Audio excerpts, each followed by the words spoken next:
substance equals spin. The propaganda's a win, stress feeding all my tension. My countrymen, they love their fiction. Words upon now, it's made with good intentions. Welcome to 10200. We're back for another midweek episode. I'm joined by my co-host, Josephine. I should say doctor in front of it every time. But how are you doing? Kia ora. I'm okay.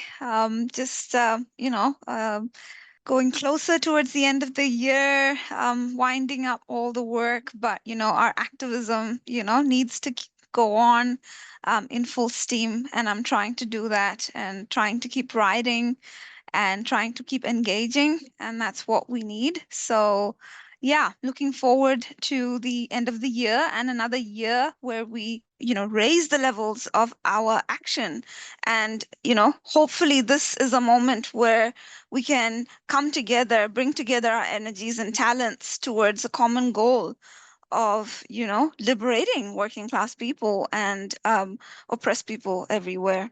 And we're joined by, can we call you a friend of the cast now? I think we can. But you're on here with us a few weeks ago. And yeah, thank you for joining us again, Tameem. Kia ora. Thank you for having me again. And just for people who haven't who didn't hear the previous episode, Do hear it. It's a really good episode, the Ceasefire Now episode.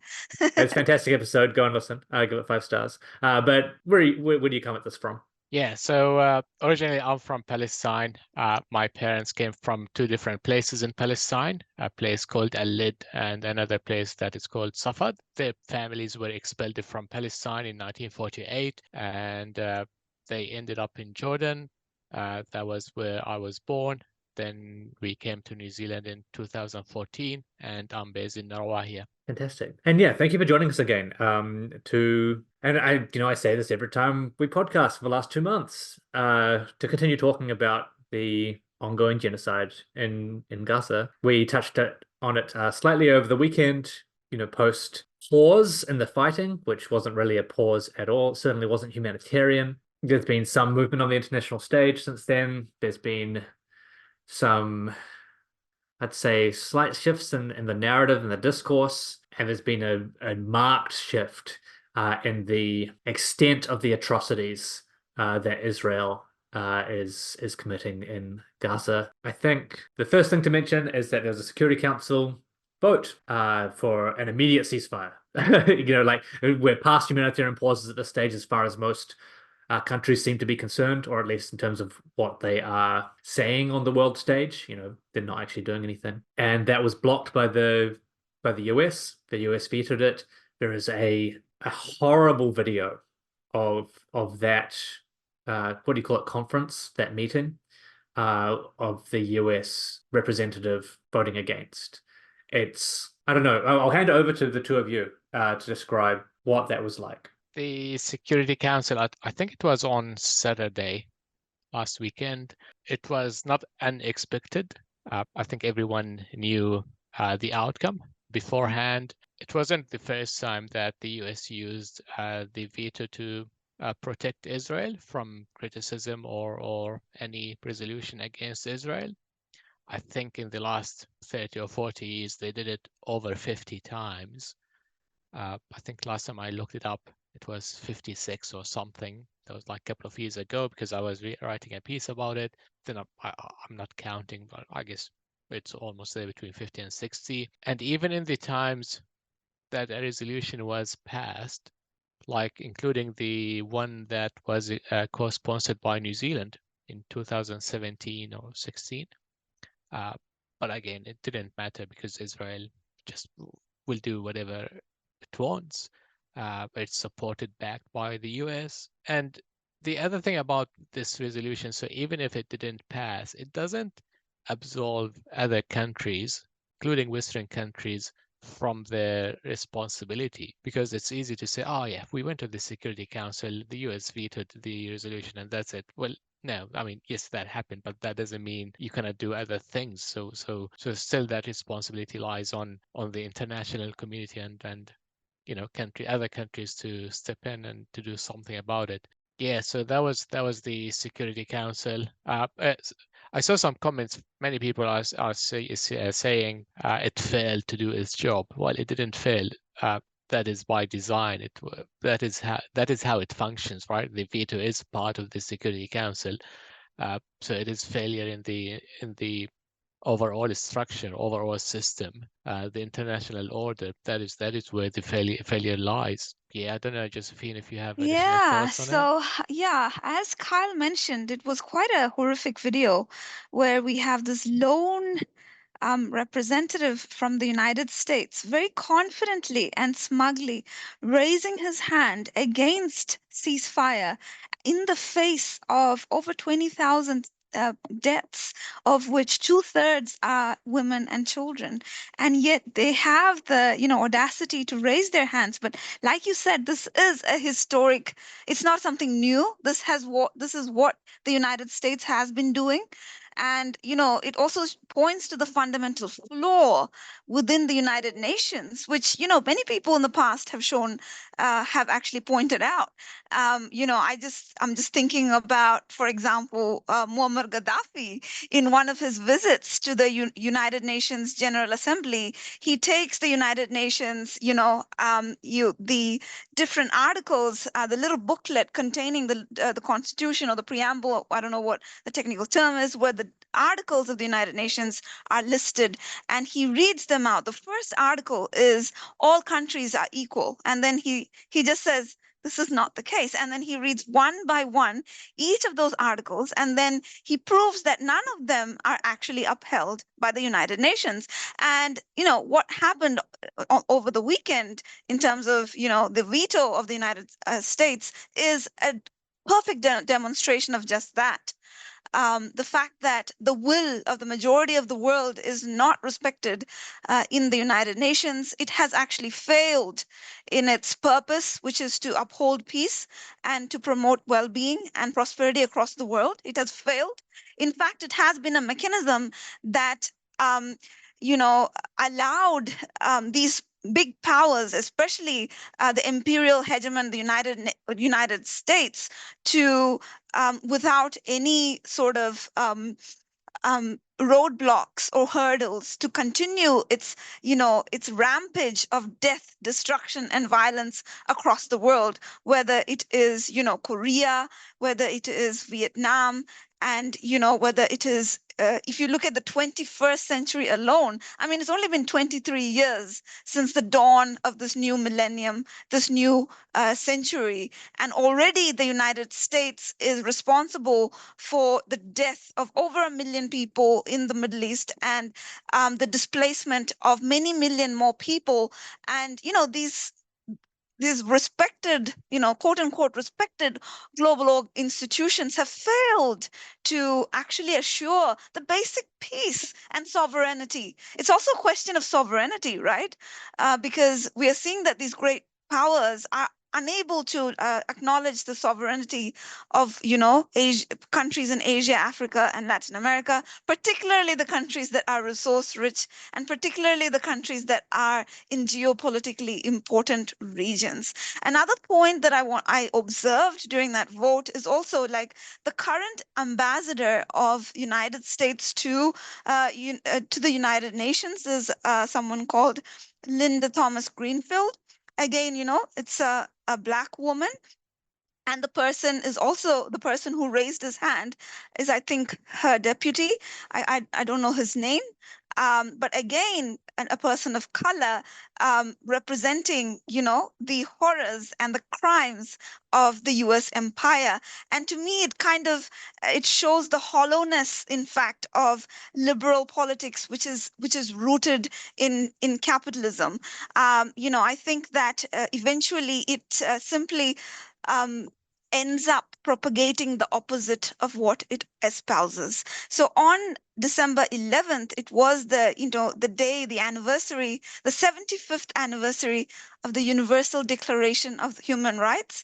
And this woman who is Ambassador Linda Thomas Greenfield, the ambassador from the United States to the United Nations, she made a great social media post, espousing how amazing the United Nations Declaration of Human Rights is and how important they are to uphold human dignity. And just to think that 2 days before this, or just the day before this, they are the sole country in the whole United Nations Security Council to raise their hand against ceasefire. In a situation where, so many children have died, and then they have the audacity to speak about the Universal Declaration of Human Rights. It just shows how shallow and hollow these values are in the absence of actual, commitment to it on the ground level. So,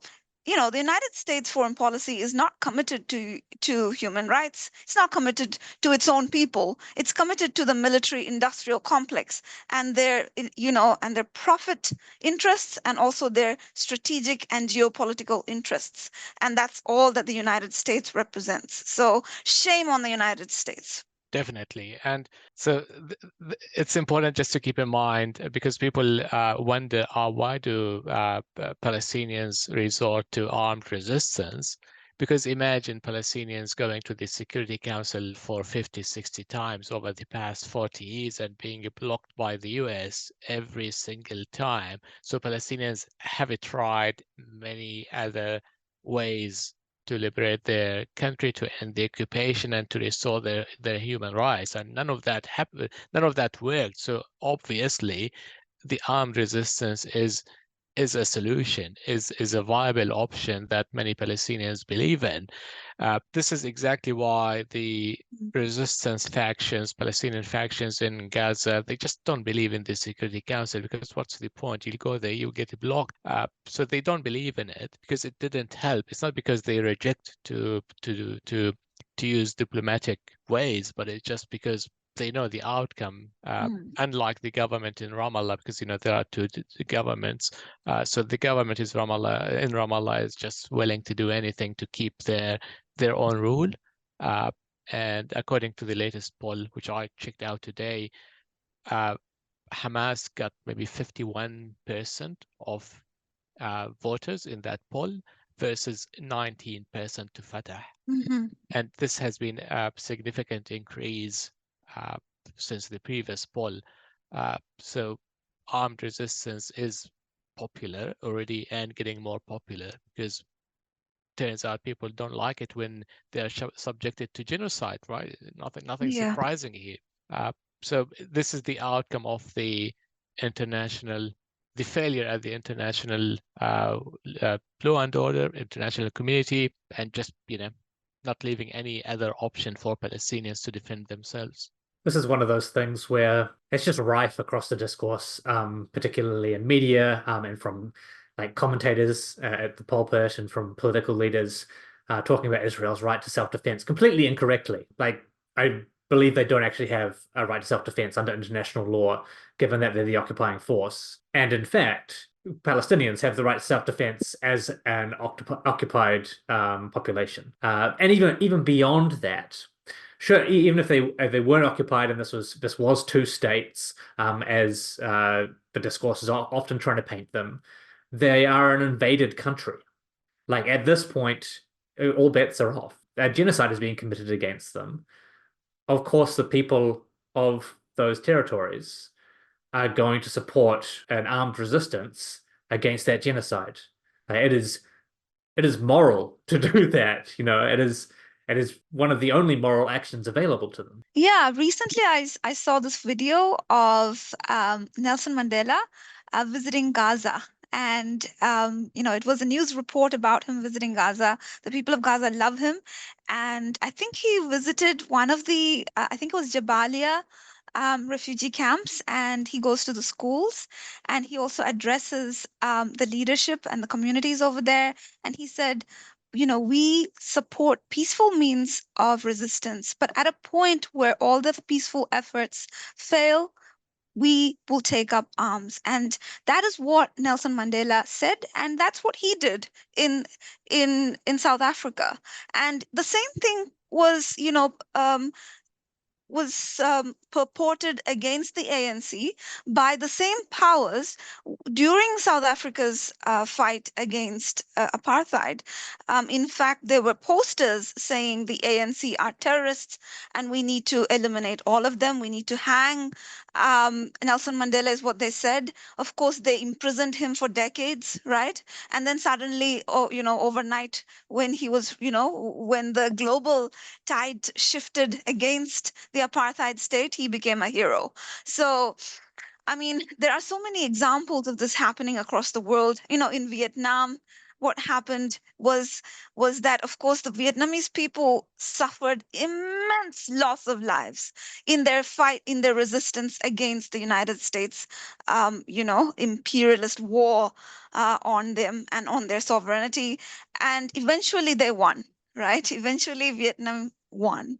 And so, yeah, there are so many models across the world about this. I just want to mention there was the Deputy High Commissioner from the United States visiting our University of Canterbury recently, and myself and some people went there, and he was talking about Ukraine and the atrocities that it's a very one-sided narrative. Of course, Ukrainian situation is a complex situation. It's not what the West purports it to be. The Western version is just Putin crazy and bad, and this happened. But we know that it's way more complex than that. And he did a 1-hour presentation of the same thing, of just saying that Putin is crazy and this happened. And so after this, obviously we raised Gaza. And then his response was, I'm not an expert in Middle East. I only know about Eastern Europe, so I can't comment on it. And then, okay, so the first one who asked the question was my colleague Jeremy Moses about Gaza. And then I raised my hand next. And then, they said, no more questions about Gaza and no more questions about Palestine because that's not the topic. And then I said, sure, let me talk about Ukraine. And then I started shooting a number of questions at him, asking about, what was the United States' role over there. But what I wanted to say is, we shouldn't allow these people to go around and, spread their propaganda without resisting that. We need to be there showing up and protesting against their false propaganda that justifies genocides, wars, sanctions, starvation, in this case, what's going on in Gaza right now. And yeah, just wanted to add that. It brings us to the next kind of thing that has happened this week. And it was I think it was basically simultaneous. The first of those was New Zealand, Canada, and Australia released a joint statement. It was very long-winded, but was calling for an immediate ceasefire. And that's in direct opposition to the other Five Eyes countries. So these are, security partners, the US and the UK. What was your take on that, Tameem? Because it said rather a lot more that probably didn't need to be added at this point. Yeah, I mean, I think it was a vague statement, to be honest, but it was still a progress. So it was a shift from the previous position of these three countries. If I recall the exact wording, so they asked for another pause, similar to the pause that was 3 weeks ago. So they asked for a similar pause with a view to extend it into a permanent ceasefire. So I think it was good. I had many observations, notes about it, but I think it was a progress. So we're getting there, and I think we need to mention that it wasn't out of a moral clarity or awakening all of a sudden, right? It's the public pressure worked. Plus, Israel is stuck right now in Gaza. The ground invasion isn't going well. And I think allies of Israel are trying to save Israel from the problem that they put themselves in. Yes, there's devastation in Gaza at a humanitarian level, but in terms of the fighting that is underway, Israel is losing the long war. or the big war. So the allies of Israel trying to, think about it more strategically rather than Netanyahu and his own government with their own short-sightedness. So they're trying to give them, an alternative just to save their face. And that is what Joe Biden is doing, because I think he's more committed to Zionism than Netanyahu himself. So he's saying, well, Netanyahu, I mean, you're going to screw Israel with what you're doing. So yeah, just back to this statement. So I think this statement, it's a progress, but yeah, it wasn't done with the best intention for Palestinians. Actually, it didn't mention, like, I had one observation. It mentioned the unrest in these three countries. Like they were saying, this war is causing unrest in our own countries, and this is one of the motivations for us to make this statement. They mentioned anti-Semitism, they mentioned anti-Arab, they mentioned Islamophobia. They didn't mention anti-Palestinian. While anti-Palestinian, it intersect with Islamophobia and anti-Arab, but it's distinct, and it's important to acknowledge it because Palestine is the other side of this genocide. So I think they deserve to be mentioned.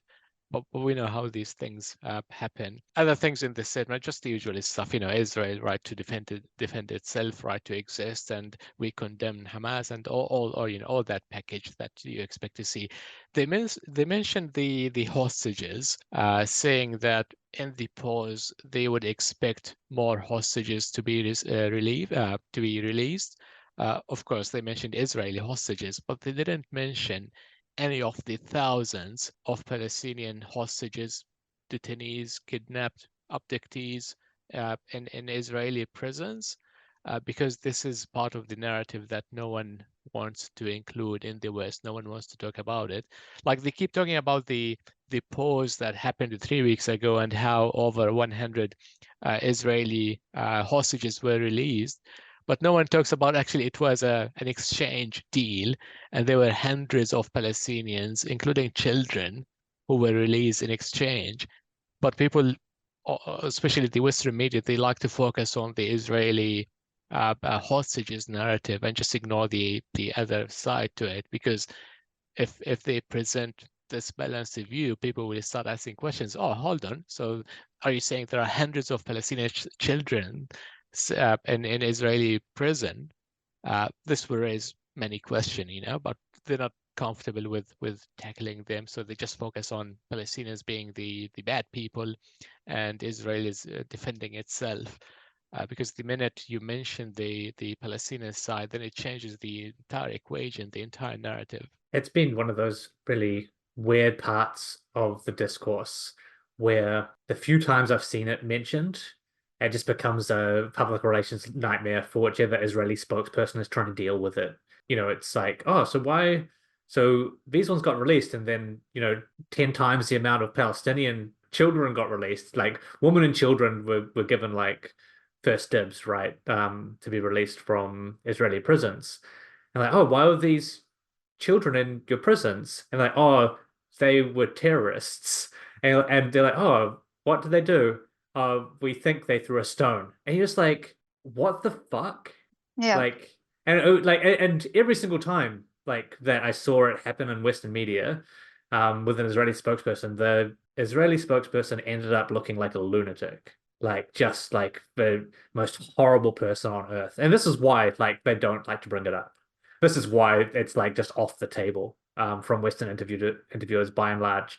And probably since that the first couple of days, you haven't seen that question asked again. Yeah, and that's that prisoner exchange was quite interesting in terms of a lot of Palestinian prisoners detained, or I would rather say hostages, detained within Israeli prisons with no trial. Some of them were there for so many years. These are children.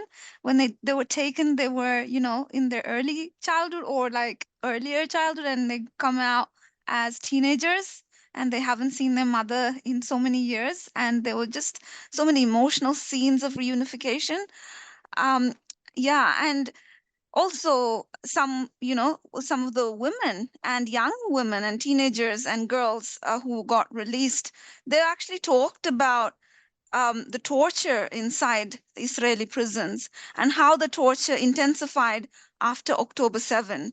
Again, these were just ignored by Western media, so we don't really, most people in New Zealand wouldn't have heard some of these accounts that the Palestinian hostages, their experiences within Israeli prisons, whereas the other side was shown. But the other aspect of it is the hostages with Hamas, a lot of them actually were, didn't have an antagonistic sort of interaction with Hamas. They were saying goodbye to Hamas. They were smiling, with the Hamas fighters, and that also kind of gets glossed over in terms of like a comparison between the treatment of the hostages, which I think, is probably worth discussing. And also, that short ceasefire and what happened afterwards is also another thing that we should discuss, I think. Tameem, your insights will be good. But what we saw after that was an intensification of this, the bombardment on Gaza, and also intensification and of torture, and also, the ground invasion expanding, and the results of that, including, people being held, taken captive, stripped to their underwear, and, with gun pointed at them in front of, this vast, it looks like burial grounds. It was really eerie what we saw, those images.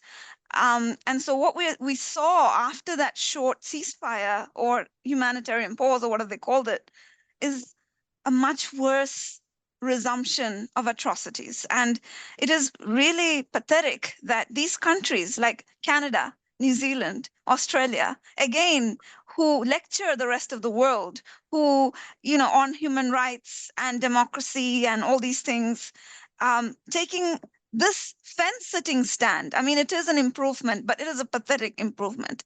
They continue talking about Israel. It's from Israel's perspective that they frame the whole statement, like you said, Tameem. They talk about, again, reiterate Israel's right to defend itself. Kyle, like you said, it's questionable within international law whether Israel does have the right to, defend itself, given that it is occupying land against international law. And also, there's no mention of Palestinians' rights to defend itself. So it's a really pathetic statement. It might be a slight improvement. And like you said, it's not because of a moral clarity. And it's like, it's beyond me how these leaders cannot have moral clarity. This is like Justin Trudeau, a liberal darling, right? Like, he talks about, he wears the rainbow flag and all these things. And where is your moral compass? Where is your consistency in terms of upholding human rights and human dignity? So yeah, there's so many developments, and most importantly, what we have seen after the resumption of that pause is much, much far worse kinds of torture, civilian atrocities, and we are hearing numbers of people who are injured, which are in tens of thousands, like many more times the 50,000. number. 50,000 at last count. Yeah, and many of these people are now they have permanent injuries, which they carry throughout their lives. The children who haven't been killed but injured, some of them will have to live their lives without limbs. They don't even have food. They don't have a school. So, They don't have a hospital to treat those injuries. Exactly. So the atrocities are just getting worse and worse, and it's really horrible that we're not getting more progress from our elected officials and from our governance institutions. Yeah, I'm actually glad that we're talking about the prisoners, the Palestinian hostages, prisoners, use whatever word you want to use, because this is an important file for Palestinians that is not often talked about in Western media, actually not at all. Before October 7th, I think there were around 10,000 Palestinians in Israeli prisons. And I just want to expand on this. Josephine, you mentioned some of it. There are multi-layers to this case, to the Palestinian prisoners. First of all, Israel is an occupying state, right? It has no legal legitimacy in the occupied territories. If we want just to stick to the international law, that is West Bank, Gaza, East Jerusalem, right? I mean, for us Palestinians, the entire thing is occupied, but I just want to focus on these areas. So Israeli courts, they don't have legitimacy in these areas. However, these prisoners, most of them actually, they go through these courts under the military rule, which is They go through the military courts, yeah, not the civil courts. No, yeah, and this is where the apartheid framework comes handy, because if you send them to different court, then basically you're applying two rules for the people who fall under your regime. But anyway, so these 10,000 people, just before October 7th, I think over 1,000 of them, they were detained under what is called administrative detention. Administrative detention is an Israeli term for people just being kidnapped with no trial, with no charge, nothing. So they will send the army, they will take you in the middle of night from your home, terrorize the entire neighborhood, your family, in front of your children, your family, partner, everyone. They will take you, throw you in a prison without telling you what you did. Nothing, no charge, no trial. You will not see a court at all. Some people have been serving sitting in the prisons for years without knowing what they did. Imagine. So over 1,000 of these 10,000 actually were like this. And the other 9,000 who were trialed, as you mentioned, Kyle, some of them, they just threw a stone at the checkpoint next to their school. Having a checkpoint, an army checkpoint next to your school is intimidating, and they're the occupation, and you see them terrorizing your people. And if you are a teenager, if you're a child, it's very justified that actually you will feel angry about them. And if there was a tension and you throw a stone at them, it's not a crime. But for Israel, this is a massive crime, and they will take you, they throw you in a jail. So yes, this I don't know, I don't have the exact numbers, but this is a large percentage of these people, why they ended up in Israeli prison. So the entire system is illegitimate. Now, since October 7th, Israel went on a spree of killing in West Bank and arresting people, and they kidnapped almost 4,000 people since October 7th. That is, I don't know, maybe 15 times the Israeli hostages. No one talks about it.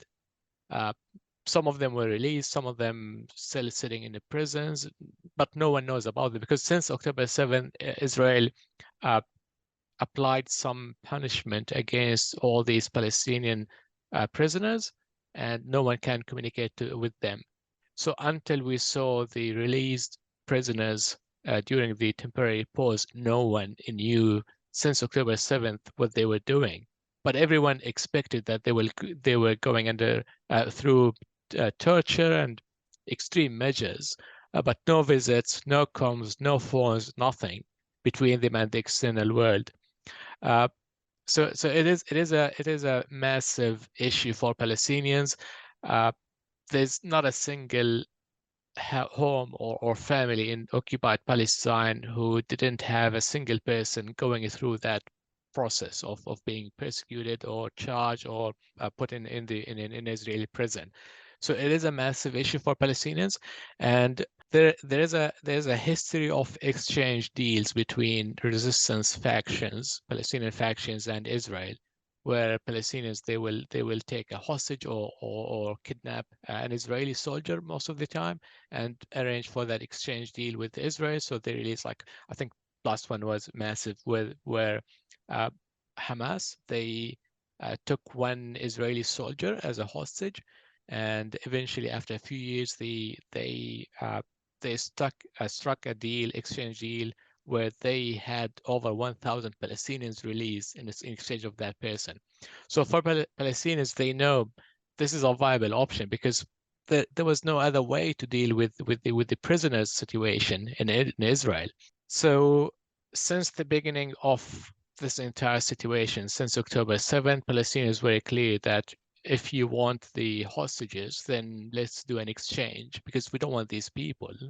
The only reason that they took them is to exchange them for the rest of the Palestinians sitting in the Israeli prisons. But Israel thought maybe by force they could release the Israeli hostages without releasing any Palestinian. It didn't work out, so they went into that temporary pause, and an exchange deal happened. It happened in stages. So they said, okay, we release the children, women. You will release children and women. And I think we don't have exact information, but I think they reached the point where they release all of the women and children in Gaza, from Gaza, the Israeli women and children in Gaza. I'm not exact. I think they're still talking about few who are still there, but no one can be sure, because there isn't reliable information being released from either side, or at least from the Palestinian side. And I think the critical point at the moment is the soldiers.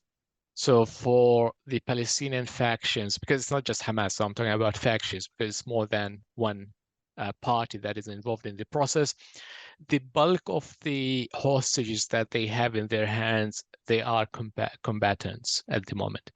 And for Palestinians to have soldiers or fighters or combatants in their hand, this is big. And they were clear with Israel, if you want these people released, you have to release everyone in your prisons, all of the Palestinians. So for Netanyahu, this is a big blow, and that's why he's saying, "No, I'm not going to do this." And you mentioned, Josephine, the intensification of the aggression, of the assault on Gaza.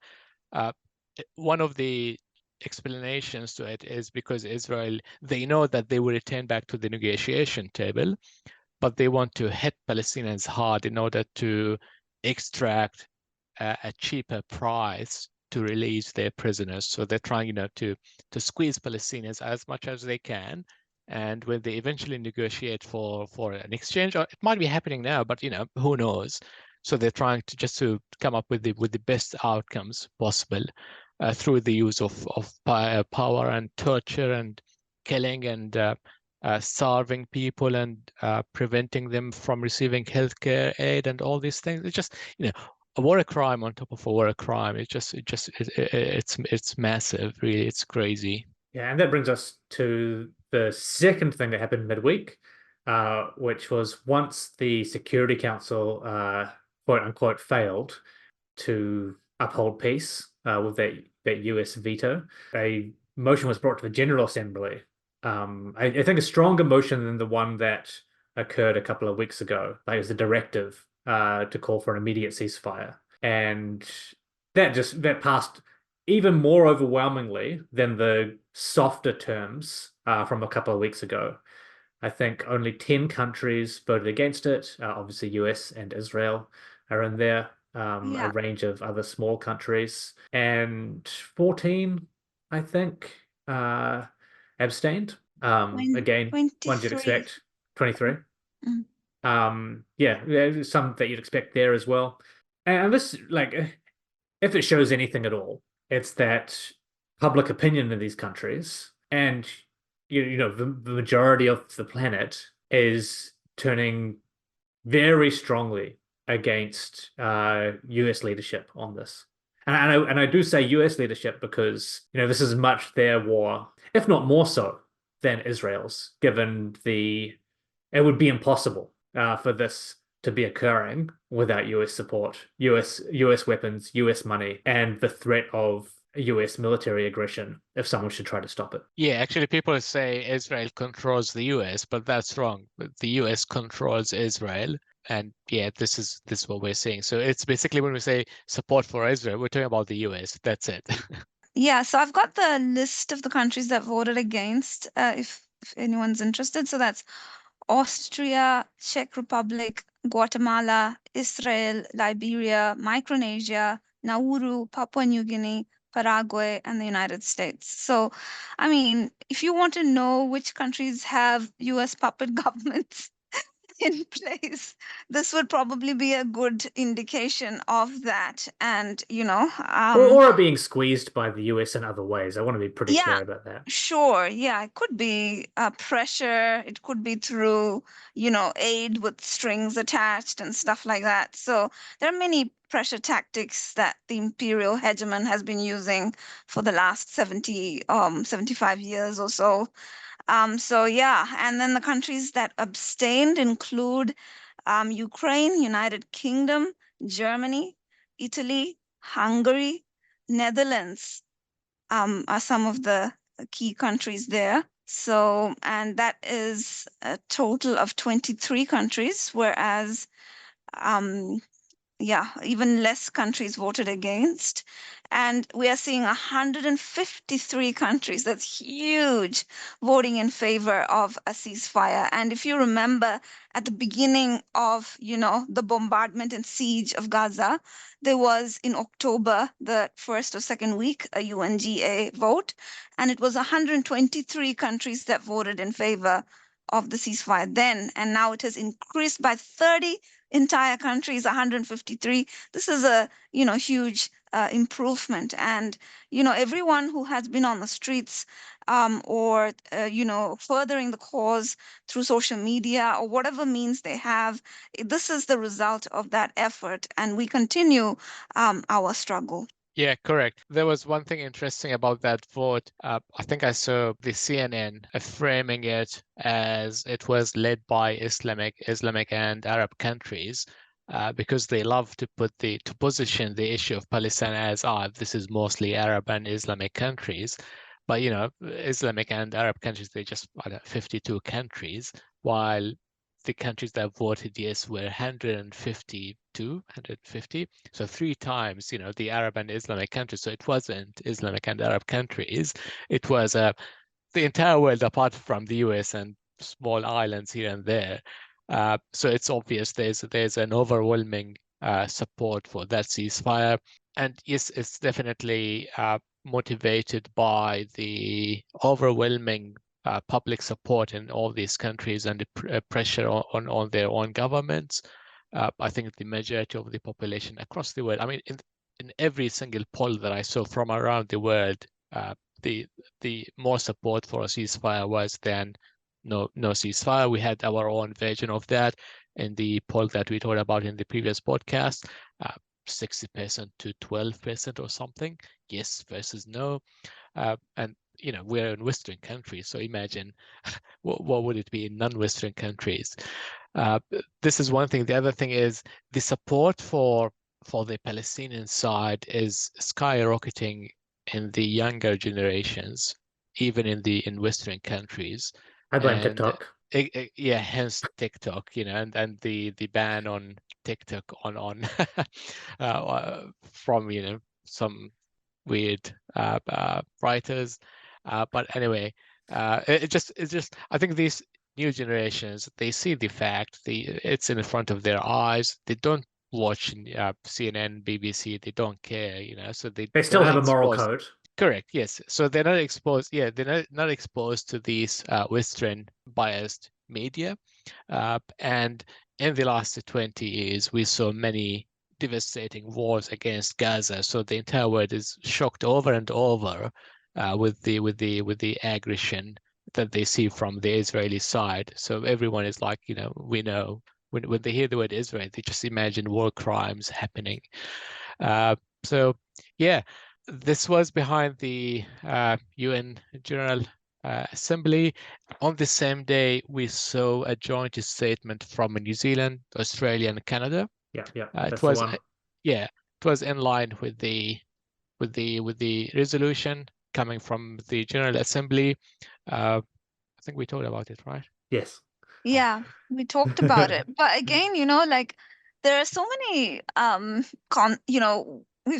we're familiar with conspiracy theorists and that who think about the UN as this, as this some sort of weird institution that doesn't That bode has any well for the power. world. That has Yeah, any power whatsoever. yeah, but you can see why some people would believe that. If you look at the history of the United Nations, it's been an utter failure. So being distrustful of it is not unreasonable position to take, Well, and yeah, being yeah. distrustful of it isn't unreasonable, but thinking that it can actually do anything is an unreasonable. Yeah, that Well, I is. mean, because the UN, people think the UN is like a separate entity, but the UN is no entity. The UN is just the countries in the world, and Yeah. even the voting that happens at the UN level, it's as you mentioned, like it depends on the relationship. Like if you have good relationship with the country being advantaged by the vote, then you will vote with yes, otherwise with no.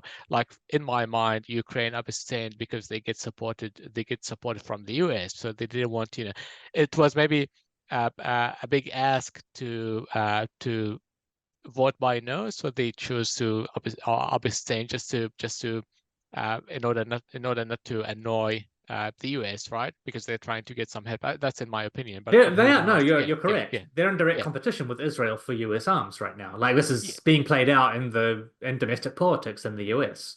yeah. Yeah. So that is the UN. It's not a separate entity. It's just a collection of the entire world and just making decisions based on their own politics and what works for them. Yeah, and that's a really important point, Tameem, because it also kind of the United Nations reproduces the power structures that exist in the world outside the United Nations. And so, like, if you look at the development models from the United Nations, for example, they're dominated by the Western model of development, which is like neoliberal capitalism, entrepreneurship, or some sort of like, capitalism is a solution for everything, cutting down on the state and so forth. And this sort of development gets, pushed down throats of global South nations, and it has failed, and it has enabled the continued extraction of resources and labor from our countries. But at the same time, it's quite unprecedented in terms of what's going on in Palestine at the moment.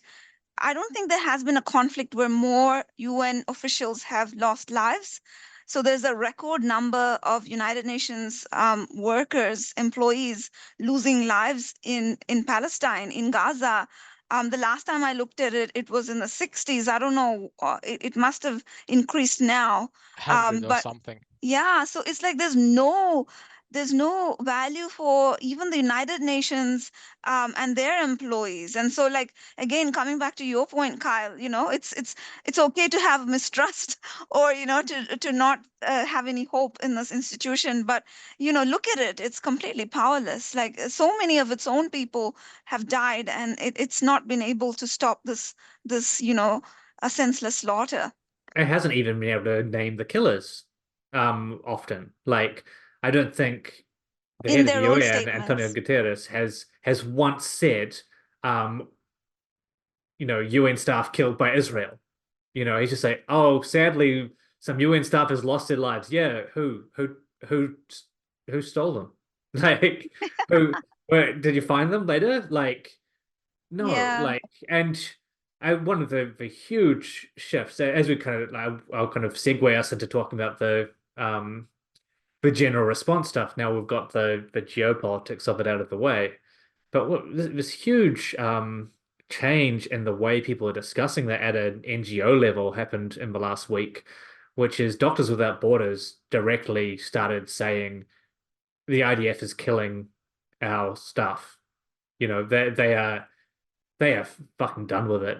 And that's after almost 2 months of just saying, oh, someone died. Like, oh, there was a bombing and a couple of doctors died. They're now directly naming the IDF as the people causing or people murdering Mm. doctors and medical staff. And I don't think that's ever really happened in this kind of situation before. Like, and that, it should have been untenable on day one. None of this stuff it shouldn't be surprising. This shouldn't be like, oh, I can't believe this happened. But that's the kind of world we live in.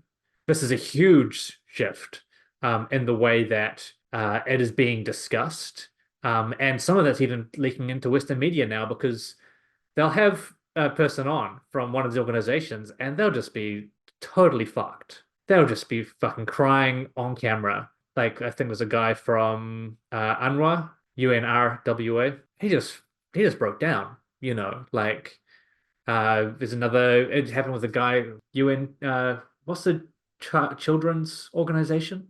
UNICEF. UNICEF. Yeah, same kind of thing. They just like one in like only 1 in 9 people in Gaza is eating every day. That's utterly horrific. We talked about it's not because of any moral clarity that these countries are necessarily voting for a ceasefire. It's about public pressure. But my God, like how you can see what is happening there and not just be immediately affected on a human level. Yeah, you'd have to be a monster. Like how people do not have moral clarity of the issue at this point. Some of us had it very early on. It was very, very fucking clear. But you understand like that the lobby and the people doing the propaganda and the media narratives and a lack of knowledge about the situation all feed into if nothing else, confusion among the general public. And I accept that. Like that is an understandable place for people viewing these atrocities to be in. We're like, oh, I'm not quite sure yet. We were well past that point a long time ago. And even the organizations now who rely on funding from these big countries, a lot of this money comes out of the US. It's just the fact of it, are now feeling that they are forced to speak out about it because they certainly weren't 2 or 3 weeks ago. And that in and of itself should be evidence enough that this is among the worst atrocities that has happened. I don't even know, like in human history. Like I'm pretty happy to put it alongside that at this point. There's been some. I understand for anyone fucking tutting that there've been some pretty awful fucking things out there in the world. This is up there at this point. This is a captive population. They've had more bombs dropped on them in a smaller area than I think almost anywhere ever in human history. Like I said earlier, only 1 in 9 is eating every day.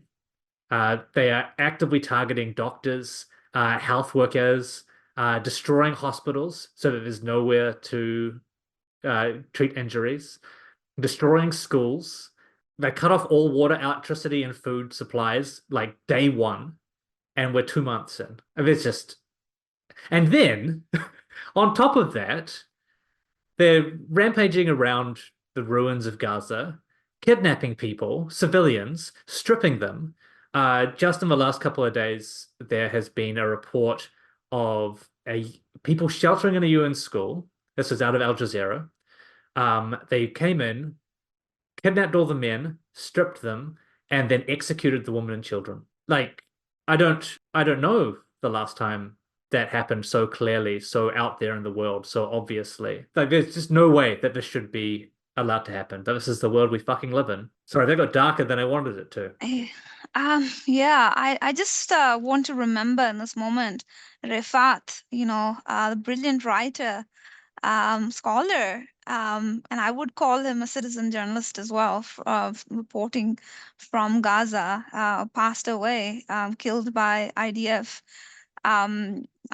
His last tweet was this: the Democratic Party and Biden are responsible for the Gaza genocide perpetrated by Israel. And what he highlights here is the false dichotomy that exists in the United States between the two parties, that one is a lesser evil. It's really difficult to make any distinction at this point, or even before this, right? Joe Biden was one of the key proponents of the Iraq war. He's the one who kind of like whipped the rest of even the fence-sitting Democrats to vote in favor of the Iraq War. So he has a history of supporting United States death dance, or whatever you call it. At this point, it's a death dance. It's a globe-spanning death dance, and for what ends, right? Are the common people in the United States benefiting from this? No, they're not. Like, homelessness is at a horrific level over there. There is, opioid crisis that has impacted white working class people. The drug crisis has been, ravaging the Black communities over there. This is the largest carceral state in the world, with over 2 million people in prisons. The prisons are privatized, which means imprisoning people, it brings profits for this country. So it's not just on an international scale that the United States is broken and horrible and violent. It's also violent and broken and horrible to its own people on the margins of society. So I don't know, the world, if we want to see a better day in this world, we need to dismantle the military industrial complex in the West, at the head of which is the United States of America. And there is no two ways about it. And, going back to Che Guevara, he says, in order to destroy imperialism, we need to identify its head, which is none other than the United States. And if you look at, what's going on, that United Nations Security Council vote, the lone hand that raises against civilian deaths being stopped was the United States. And again, when it comes to Cuba and its embargo against Cuba, the entire world has changed its views on it. Like, all European countries who supported the United States in the beginning are now against the Cuban embargo. But there are two countries that always block the lifting of the embargo, that is the United States and Israel. So this system that is just driven not by the democratic interests of people in the United States. They are victimized by this profit-driven system. The people across the world are being victimized by the system. We need to dismantle it for the benefit of the people in the United States and across the world. So yeah, I just think that Rifat's insight, that last insight that he gave before he was martyred, is so invaluable. And we must think about the fact that this dichotomy of, shit and shit light, it doesn't exist. It's all shit. I want to go back to the change in narrative. It's partially because of the overwhelming truth that people can see it. We're not talking about a genocide that is happening in somewhere that is remote and we're just reading about it 1 month later.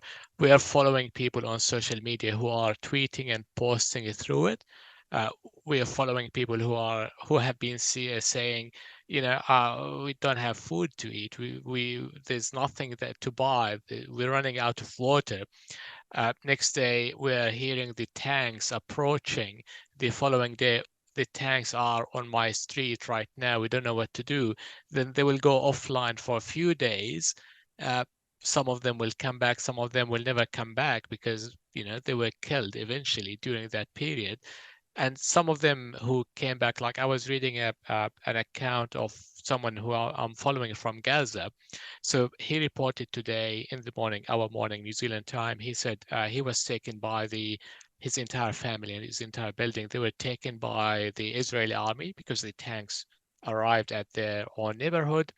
And they kept them hostages for some time. And he was talking about his own account. So they took him, they asked him, where do you work, your name, etc., about everything. Then they put on his waist explosive belt and they tied him with a rope.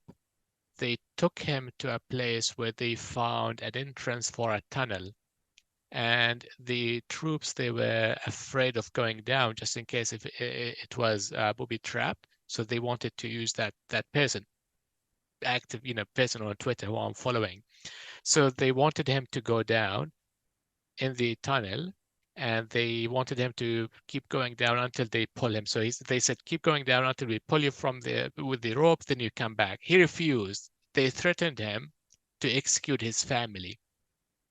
And eventually they pushed him. So he fell into the tunnel. He had no other option. So he went going down. Oh, they put on his head camera because they wanted to see what is in there. And the plan was if they spotted any resistance fighters, they would have exploded him in the tunnel. So he kept walking for 40 meters. Luckily, there was no one there. Then they pulled him back and he was released. So he survived, but he went through this experience. And we're hearing from that person himself. It's not something that we're reading about in a newspaper or in a history book. We're hearing about it from the person who experienced it the following day. It just happened to him yesterday. And there's a big number of these accounts of people who are victims who are being treated in this way, used as human shields, and it's always projection. Tortured. It's always a projection. Yes, exactly. So this is one of the reasons there's a big change in the narrative, because people can see these stories. The truth is too big to be ignored, even by the mainstream media. So we're seeing a shift in the news here in New Zealand as well. Like just open any random website and you can see now some news about what's happening in Gaza. There's still wrong framing or misleading framing. Yeah, I was going to say, it's much better than before, to be honest. I'm not going to give anything to the New Zealand media on this. I think that's a shift from Reuters and AP that we're mostly seeing, because but most of the reporting here is still just syndicated. And then whenever we actually see New Zealand experts, I gave a very sarcastic quote marks for people who can't see the video. It is the worst Israeli propaganda imaginable. So yeah, but and yet, as you say, even in media in New Zealand, we are seeing a shift there. But I think it's because it's a global shift and a significant one. I think Reuters a couple of weeks ago, post-investigation, also said our journalist was killed by the IDF after a 1.5-month investigation. Everyone knew that the IDF had killed this guy because it was shot by the IDF. But they named him as well. That they have too many people on the ground seeing this stuff, like having to interact directly with Israeli forces. And there are a number of videos out there of, and I hate that I have to say this, but non-Palestinian journalists being shot at by the IDF for people to ignore anymore. Sometimes it's live on a live stream when it's like coming through from CNN or something. Like, this isn't just like, oh, these are just fakes. This is just fake news. No, these are Western journalists. But we've always known that Israel has no problem with killing journalists, no matter where they're from. But I think that too has been a wake-up call from the people who have until now been peddling the propaganda directly from IDF spokespeople. Yeah, and just on that, because people say, we can't trust Palestinian sources. But guess what? I mean, if let's say there are two sides, there's just one side who's asking for international media to come in, which is the Palestinian side, including Hamas. And there's the Israeli side who's blocking international media from going to Gaza. So, just think about it. Just one side wants the media to come in. The other side doesn't want them to come in. So there's obvious thing Joe going Biden. Joe Biden said from the podium, one of the he said this live, didn't he? This wasn't like just in recorded remarks. I'm pretty sure he said this like on video, that one of the possible problems with the original humanitarian pause was journalists might get in and report what they found to the world. Just think, like, anyone who has any doubt about what's going on here or what the sides are, think about what that means. Think about the implications of the people who are supporting what Israel are doing, saying that about a free press getting a barely free press, like saying that about the press who has been until now laundering their propaganda, getting the opportunity to see what had happened in northern Gaza. The United States and Israel do not want that. And it was a risk that they took into account with the pause. I think this is something you, Kyle, mentioned before, that yes, it is sad that our media, they still report directly statements from the IDF and their spokesperson and Israeli politicians. But you know what? Even in doing that, they don't report on the things that actually we would like people to hear, like coming straight from the IDF spokesperson or politicians, because they're really horrible things that I think they will be good enough for people to hear. Like yesterday, I Yeah. was reading in one of the Israeli newspaper, or the other day, they were talking about the photos of the stripped Palestinians who are being detained in Gaza, and the shock that these photos created around the world. So literally in the times of Israel, they were talking about a statement in a press release, press conference by the spokesperson of the IDF. He was saying, I mean, we will investigate what happened, and the photos, there was no point in distributing the photos. So moving forward, we will not distribute them because they're creating a negative impact. He wasn't talking about not doing that practice. He was saying about not sharing the photos. Yeah, the This was PR. it. Yeah. And What this, is So I'm more than happy for that statement to be, reported on in the media, because and there was people need to hear it. there was another statement from some pro-Israel media or Israeli media that 10 to 15% of those people stripped down on their knees, they were Hamas affiliated to Hamas. So whatever what that that means. proves as what that actually proves is that 85% of those were civilians, right? So yeah, you're right. If we actually report what they say, it's pretty bad for them. It's really Yeah. bad for them. Yeah, People it always is. like, when we get into it on social media with propagandists and like, oh, you're so biased, or like, you're just looking at the fake news. No, look, like, I take this shit really seriously. A lot of the information that I get about what's happening in Gaza comes from Israeli media sources. It comes from like Israeli news. And it comes from their spokespeople showing up on their national television programs and saying the most obscene shit imaginable. The whole line has been Hamas is ISIS, but look at this is exactly a recreation of some of the ISIS scenes we've seen being carried out in the open, videoed by IDF and put out there by IDF. And, it also shows how ignorant people are, because Hamas is not ISIS. On the one hand, they're saying Iran is supporting Hamas, and Iran and ISIS are the biggest mortal enemies of each other. Not only that, the United States and Israel actually strategically support ISIS in Syria, because ISIS is one of the alliance fighters fighting, the moderate rebels trying to overthrow Assad. So actually, the opposite is true. IDF is ISIS, or at least it is more close to ISIS. It openly, there was an IDF. Worse than ISIS. Yeah.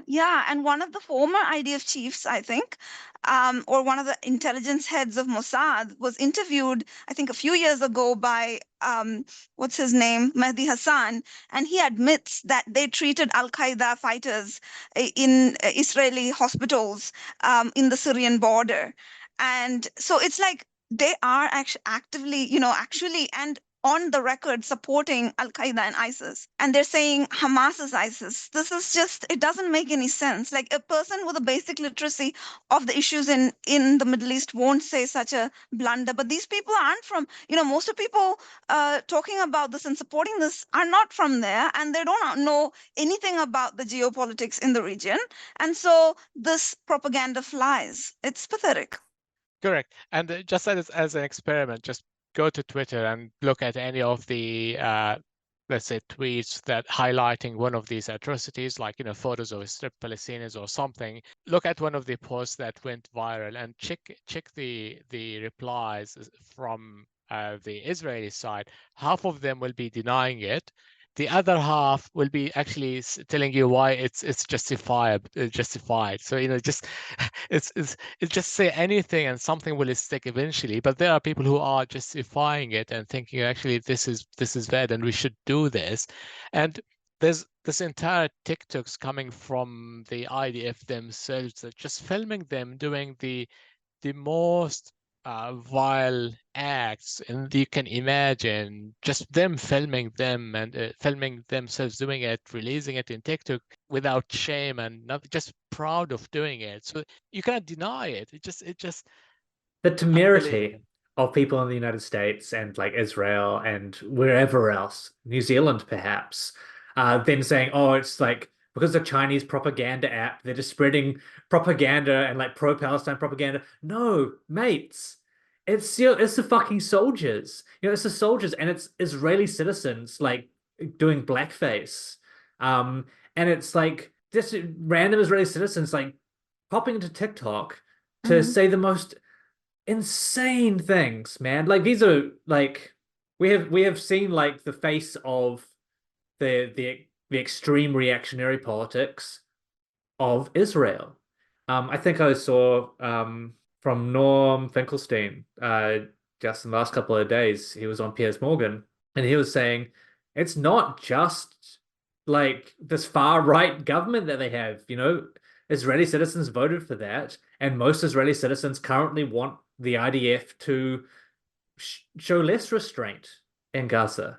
It's a nightmare, and it's of their own making. Yeah, in a poll the other day, I think just a few days ago in Israel, only like 1 to 2% of Israelis thought that the IDF was using more power than it was meant to do, but the other 98% were between saying it's either right or actually the IDF was showing restraint in the assault on Gaza. Just So disgusting. it is horrific, yes.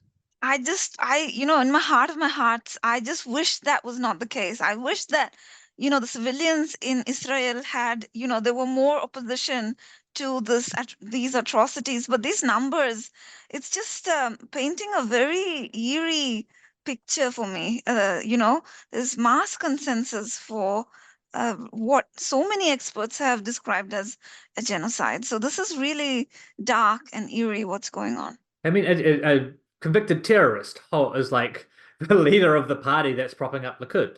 Like Ben Gvir was convicted of terrorism, and he's out there arming West Bank settlers to do what they're doing in the West Bank right now. But of course, we never talk about that in Western media either. Like West Bank's not even in this fucking conversation, and it is getting worse and worse there every day. Like they're gonna, if they could do to the West Bank what they're doing to Gaza, they will. If they think they can get away with it, they're gonna do it. Yeah, there's no reason to stop at Gaza, right? I mean, because for them this is the ideal situation where they just get rid of the entire Palestinian population. They said it on day one, and that's it. Yeah. So if they get away with Gaza, then definitely they would do it in West Bank, and they will do it in South Lebanon and just get rid of Hezbollah for once and for all, right? I mean, there will be nothing that will stop them. And they're being encouraged to do that. The government was giving civilians big rifles, automatic rifles and guns, distributing it among settlers. That was Ben Gvir. Yeah.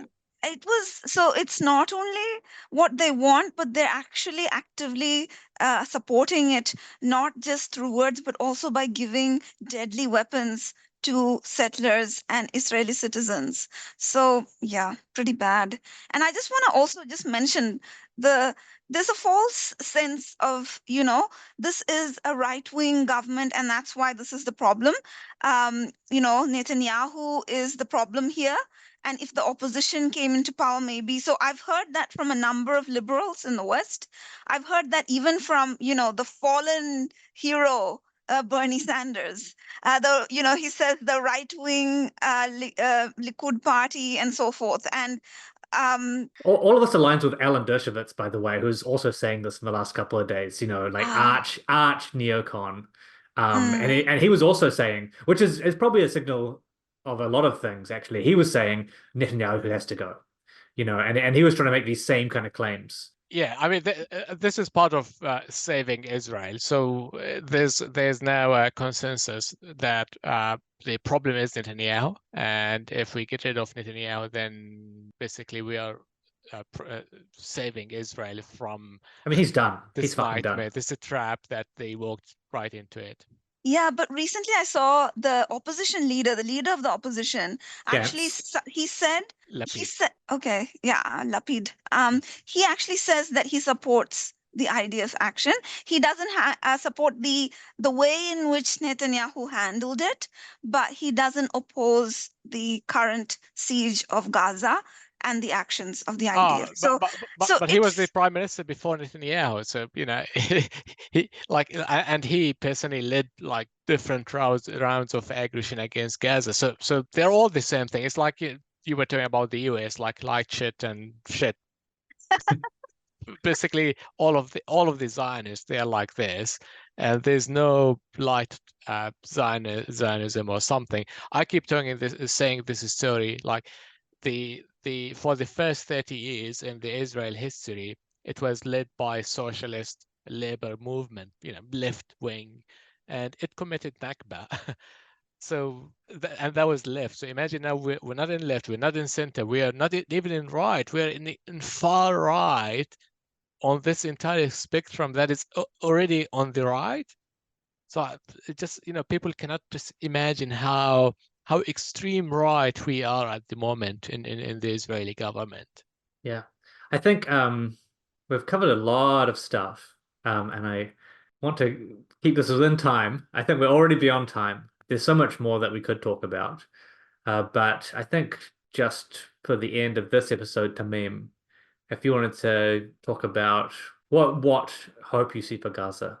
Yeah, so I mean, it looks dark, very dark, but there's still work to do, and we need to keep pushing for the ceasefire that we have been asking for, the immediate ceasefire, ignoring all this development and UNGA and the statements we're hearing about, because yes, they are talking about ceasefire, but on the ground, it's not happening yet. So we just need to continue pushing. And we know it works, that pushing works, because without that pressure, nothing would have changed so far. So we're seeing a change. It's still being talked about, but we want to keep pushing until it happens on the ground. This is the absolute next step that should happen. We need to stop the killing, then everything else can come along. We want to focus on the big picture as well. So the ceasefire is part of the big picture where eventually we want the occupation to end. So when people think about the ceasefire as the immediate requirement, they really need to picture this part of the occupation. Otherwise, we will get stuck in this cycle of genocide, then a slow killing, then genocide, then a slow killing. So we want really to end all of this. So there's definitely hope. And I think we are going in the right direction in terms of public pressure, and just need to keep going. I know it gets hard. This has been going on for 2 months, but imagine how hard it is for people on the ground in Gaza. So just thinking about what they go through, it should give us this massive energy to make a change and to push harder than before until we stop that killing. Then hopefully a better future will come along. I just want to conclude by just quoting Leila Khalid, who is from, a revolutionary leader of the of the Popular Front for the Liberation of Palestine, which is a socialist revolutionary organization formed in the 60s. She says, if we continue to struggle, we will be free. Thank you so much for joining me. Thank you, Josephine, for coming in as a co-host. And thank you to Tameem for joining us again to share your thoughts. That's been another episode of 1 of 200, everyone. It's so important that you're sharing this alternative media. We're not really getting much good stuff anywhere else, I'm sorry to say. I wish we were. I wish that we weren't among the only people having this conversation in Aotearoa, but so it goes.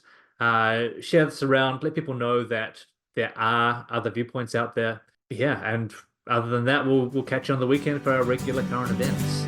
Catch you next week. If artificers are denied, living a pointless life, but learning all your lessons. Fucking politics, there's no distinction. The road's apart now.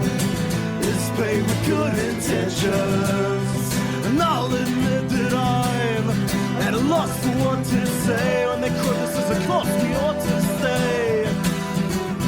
'Cause I live amongst the people every day in this vindictive, forgetful fucking rain. It feels like we're on the road to hell.